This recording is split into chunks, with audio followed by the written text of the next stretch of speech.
Good morning. I now convene this morning's hearing entitled Where Have All the Patients Gone? Examining the Psychiatric Bed Shortage. First, Ms. Ashley.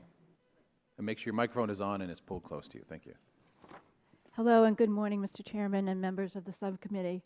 Thank you for inviting me here to tell my son's story with the emergency room department in my vicinity. I am a nurse practitioner with a master's degree. I've been in pediatric practice for 38 years, but that's not why I'm here today. I'm here as a mother of a son who is now 27 and diagnosed with paranoid schizophrenia 2 years ago. It's been a long and difficult story which I share with many parents.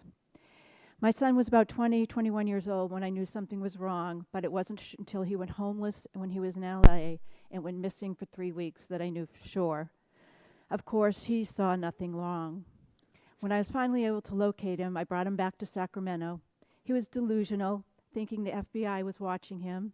There were satellites in the sky monitoring his thoughts, having auditory hallucinations, could not have a conversation, laughing to himself and not caring for his hygiene. Prior to this, my son was extremely bright, received 740 out of 800 on his math SATs, accepted to 7 universities for mechanical engineering. His bizarre behavior went on for months, but he refused to see a psychiatrist. He was bonded to his primary medical provider, who saw him for several times, trying to get him on a hold. I felt helpless and extremely frustrated. Even calling the police did not help because they did not feel that he was a harm to himself or others. I'm specifically going to tell a story regarding his hospital emergency department stays 3 times over a 2-year period.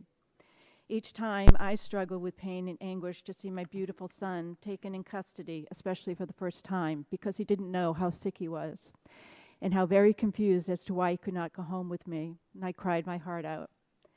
The first time was in May 2012. He had been sick over a year before I was able to get him some help. His first time in the emergency room was approximately 12 hours. I couldn't believe they had to hold him there that long, not knowing there was a shortage of psych beds in the county. He was then transferred to a psych facility locally and remained 2 weeks, just as long as my insurance would allow him. Although it was very difficult to have my son hospitalized, I know he was in good hands and relieved some of my anxiety, but still it was nothing like I had ever been through, and having to trust a system that was so foreign to you and difficult, I worried every minute. The second time was not quite as smooth. In January of 2013, my son asked voluntarily to be taken to the hospital because his head felt like it was on fire. He was anxious and very distressed. I dropped everything knowing that he was asking to go. He must have felt pretty bad. I brought him to the same emergency room that morning. We reached the triage nurse. I identified myself as an employee and a nurse practitioner. I explained my son was a paranoid schizophrenic, and he was in psychosis. I tried to remain calm as the triage nurses took his blood pressure and temperature and then assigned him to a gurney in the hallway with at least 8 other patients, which included children, all waiting to be seen by a doctor. It was not long before my son started to get agitated and wanting to leave. The RN called the social worker to help intervene. She could not quiet him down.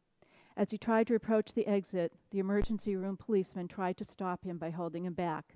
His behavior escalated. My son was screaming at him not to touch him. When schizophrenics are in psychosis, they do not want to be touched. In front of all the children and adults waiting in the hallway, the police officer wrestled him to the ground and handcuffed him.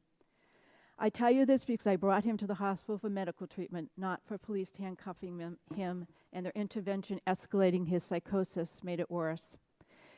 If he had been able to go to some kind of psych facility, he would have gotten the medical attention rather than police attention. Doctors would have known how to deal with him, calm him down, isolate him from others.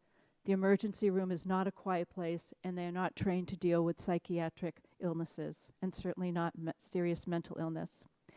They then placed him on a gurney and put him in 4-point restraints, and then medicated him. He was there on a Friday morning, the whole day, all day Saturday, all day Sunday, and all day Monday afternoon because they could not find a psych bed anywhere. He stayed in a room tied to his bed for 4 days, heavily medicated him. Seeing him helpless, tied to a bed for days, was like a nightmare. This was my son, and I was helpless except to keep him company and try to reassure him things would be all right. I was angry they couldn't find him a place. Does it really take that long to find a psych bed? Finally, on Monday, I was told there was an opening at a hospital in San Francisco, which is 100 miles east of Sacramento. They finally took him there later that day. I was unable to be involved in his care because he was so far away, except for weekends. It was very frustrating. I didn't understand why he needed to go away, so far away from his family member who cared and loved for him. By the way, if I hadn't had private insurance, he never would have gone to that hospital because they don't accept public monies. So because I had private insurance, they took him. Otherwise, who knows, he might still be there. The third time was in November.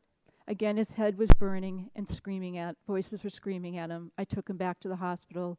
They put him on a gurney in the hallway again. I was able to be proactive and talk with other providers prior to this and set up a plan so that the second intervention would never, ever happen to him again. I was able to make some phone calls and after 2 days get him into a local psych facility where he stayed another 3 days. My son is fairly stable since that time in November. He has not required any additional hospitalization, but attends regular psychiatric visits and takes his medications regularly. And I pray every day that he continues to stay out of the emergency room because there are no other alternatives for him. Thank you.